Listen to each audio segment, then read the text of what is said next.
White people never expected anything of us. You see, so when you got out there and did something that was extraordinary, they said somebody else must have done that.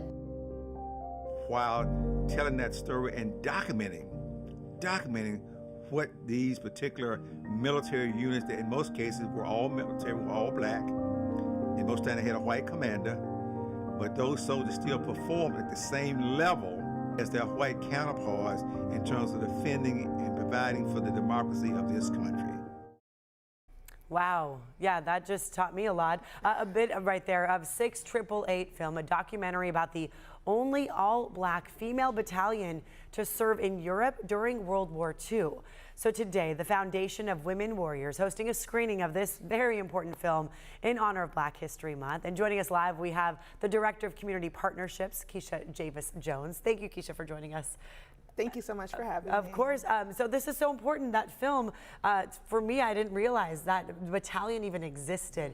Tell us the importance of showing this film, why we all really need to learn about this. Yes, I think for so many years, women in the military have gone unrecognized. And that means their stories have gone untold. Right. I myself served for 10 years in the Marine Corps, and I didn't even know about this until this documentary came about. We started screening this documentary a few years ago and actually worked also with legislation on getting them the congressional gold medal. Okay, yeah. For the battalion? For the battalion, nice. Yes. Okay, yeah. Tell us about this battalion. I mean, the work they did obviously during that time, incredible work. They were put out there in Europe, right? Give us a little background of what they did. Yeah, so they served in both Europe and France. That was 855 black women. And during that time, they only had the option between black and white, so it's segregated. So there were even some of mixed minorities and even Hispanics that were represented in this battalion. They cleared a backlog of about 8 million pieces of mail in just a few short months. And, you know, during that time, troops talked about how they weren't getting mail and the morale was low. So their motto was no mail, low morale. Okay, low mail, low morale. Yeah. Their job was to clear the mail. Tell us why that was obviously an issue back then. Yes, so that was really the only way that they were able to communicate with their spouses or families back home. So you think troops in this horrible wartime situation not having any communication with anyone back home during the war, and the 6888 came in just a few months cleared that. Okay, 6888, definitely worth recognizing them, honoring them, getting them that congressional medal. Nice work on your part to make that happen. I do want to ask you too, of course, your involvement in the military. You served for 10 years. Thank you for your service. Thank you. And tell us about being a female in the service and what that was like for you. What was your experience like? Yes, of course. I served 10 years in the Marine Corps. I'm a combat veteran. Nice. And I will tell you, I'm very proud of my service, but my service would not have been the same if it wasn't for women like this that blazed trails way before my time. Of course, I had very much so equal opportunities where they, you know, experienced segregation and really racism and sexism from their own leadership. And, you know, definitely changed to how my experience was in the military. Right. Yeah. And now your mission, I mean, to get the word out of the work of these women, why is that so important for you?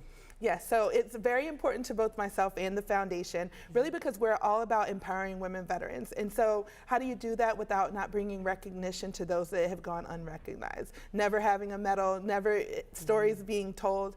Many of these women had passed away before this documentary was even made. And I was able to actually attend their award ceremony in Washington, D.C., where family members who never had a conversation about their loved one being a part of this battalion at all, and they found memorabilia after they passed away. So for me, it's very important that the community recognize women in service and realize, you know, what they've sacrificed over the years with no acknowledgement. With no acknowledgement. No. It looked like in some of the clips here, there were some people who were able to speak on the work that they did, right, during that time. Okay. So there's really actual members of the 6888 still in there. Living. Yes, there's only about 4 that we know of that are still living. I was able to meet one, Corporal Lena King. She was located in Vegas. She recently passed away, but I had the honor of meeting her in her home, seeing her memorabilia, and really talking to her about her time in service. Oh, that's amazing. I'm sure she was so grateful too that you're spreading her voice and spreading her message. I'm curious, Keisha, why you decided to join the Marine Corps. Why was that important for you? So my grandfather served in World War II, and he actually talked about the whole mail backlog and how he never heard from my grandmother, and they had been married for only like a few years before he went off to the war.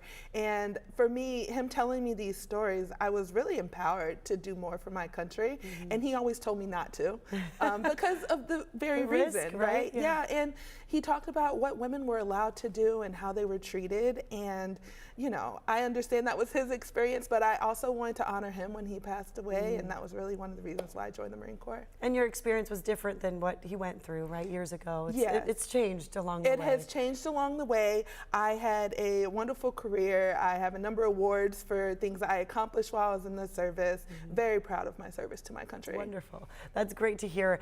Tell us how people are able to watch this screening today. Yes, so they can go to foundationforwomenwarriors.org. They can, right on the front page, there's a slider bar for them to go ahead and register. They get a Zoom link. They can watch it from wherever they are. They can share it with their friends and family no matter where they are. So I hope they tune in to watch. And spread the message of these women that fought for our country. They were out there sorting the mail, making sure mail got to people. They didn't have email back then. It wasn't like an easy FaceTime call or anything like that. Right, exactly. Yeah. Okay, what time was the screening, by At the way? 6 p.m. 6 p.m. Yes. Thank you so much, Keisha, for all you do. So great to see you today. Thank you. Thank you so All right. much. We will be right back with a quick check of your headlines, your forecast, so keep it right here.